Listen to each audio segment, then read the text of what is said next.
Om Swastiastu. Perkenalkan, nama saya Sagung Mira Indira Wardana dan sekarang saya akan menceritakan suatu cerita yang berjudul Kisah Burung Bangau dan Kepiting. Kisah Burung Bangau dan Kepiting atau yang di Bali dikenal dengan Satu Pedanda Bake adalah sebuah cerita yang mengisahkan tentang seekor burung bangau yang memiliki sifat cerdik dan serakah. Cerita ini menggambarkan kehidupan manusia di mana orang menyalahgunakan kepandaiannya untuk memenuhi kebutuhan dengan jalan menipu. Tanpa berlama-lama lagi, berikut adalah kisah dongeng Bangau dan Kepiting.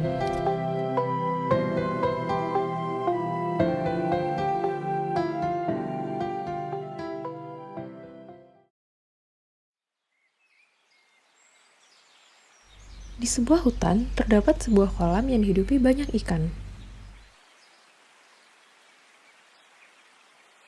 Di samping ikan-ikan, terdapat pula beraneka hewan lain seperti burung-burung yang bertengger di pepohonan di sekitar kolam tersebut yang hidup dengan damai dan rukun.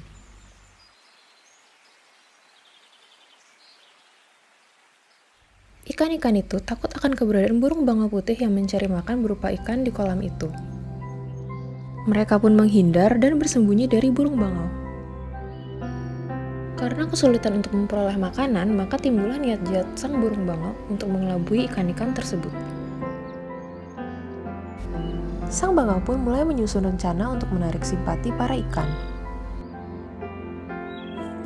Sang bangau mengubah perilakunya bagaikan seorang yang baik dan beriman. Dengan perilaku barunya serta bulu putihnya, ia terlihat seperti seorang pendeta suci atau pedanda. Ia berdiri di tepi kolam dengan sikap sedang bermeditasi melakukan tapa yoga. Sang ikan pun bertanya, "Wahai burung bangau, kau nampaknya terlihat sangat berbeda hari ini." Sang bangau pun menjawab, "Pertama-tama, aku ingin meminta maaf pada kalian karena telah sering memakan ikan-ikan di kolam ini. Aku akan mengubah perilakuku.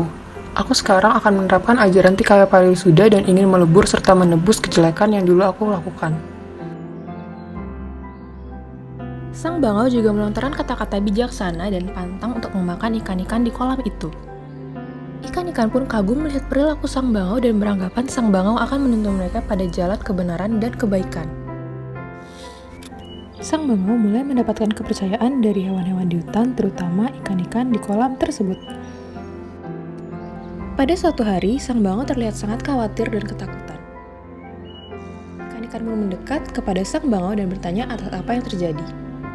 Dengan terbata-bata, sang bangau menyampaikan sebuah berita buruk kepada ikan-ikan tersebut. "Apa yang membuatmu terlihat sangat sedih hari ini, wahai burung bangau?" kata sang ikan.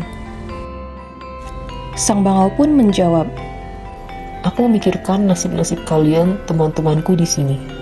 Begini wahai ikan, ketika tadi aku pergi, aku melihat sekumpulan penangkap ikan menuju ke sini. Mereka membawa peralatan lengkap untuk menangkap ikan. Aku rasa dalam waktu dekat mereka akan segera sampai di sini. Tapi kalian tidak bisa berbuat apa-apa. Kalian tidak memiliki kaki maupun sayap, sehingga tidak bisa berpindah dari kolam ini." Ikan-ikan pun ketakutan dan meminta solusi dari sang bangau. Sang bangau memberikan solusi untuk menyelamatkan mereka dengan memindahkan ikan-ikan tersebut ke sebuah kolam yang bening, serasi, dan tidak dapat dijangkau oleh manusia. Namun, kolam tersebut agak jauh sehingga sang bangau berkata bahwa ia harus menerbangkan para ikan satu persatu ke kolam yang ia ceritakan. Ikan-ikan pun setuju dan menyerahkan diri ke paruh sang bangau dan bersiap untuk dipindahkan ke kolam baru. Sang bangau segera menerbangkan ikan-ikan itu, kemudian berhenti pada sebuah batu dan memakan ikan yang ia bawa. Ia kembali ke kolam dan mengulanginya hingga ikan-ikan di kolam tersebut habis. Setelah makan ikan-ikan itu, ia menyembunyikan tulang belulangnya di balik batu tersebut. Di kolam tersebut hanya tersisa seekor kepiting yang biasa mengamati situasi di sana. Sang kepiting kemudian meminta sang burung bangau untuk memindahkannya juga ke kolam baru seperti yang dilakukannya pada ikan-ikan di kolam itu. "Wahai burung bangau yang bijaksana, kau telah memindahkan teman-temanku ke kolam baru. Maukah kau memindahkanku ke sana juga?" kata sang kepiting. Sang bangau pun menerima permintaan tersebut sambil berpikir untuk memakannya juga. Karena sang kepiting memiliki kaki, ia meminta untuk menggantung di leher sang bangau ketika diterbangkan. Saat sang bangau akan berhenti di tempat yang ia siapkan untuk sang kepiting melihat ke bawah dan ia melihat tulang-tulang ikan berserakan.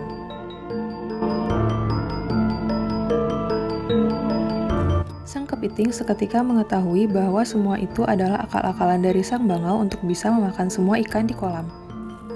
Sang kepiting yang kesal atas tipu muslihat dengan kata-kata dan perilaku palsu dari sang bangau segera mencekik lehernya hingga sang bangau mati.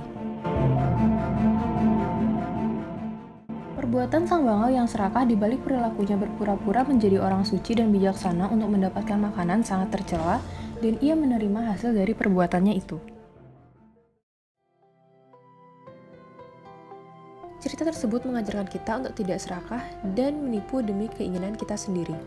Begitulah kisah dongeng Bangau dan Kepiting. Semoga teman-teman bisa mengambil hikmah dari cerita ini.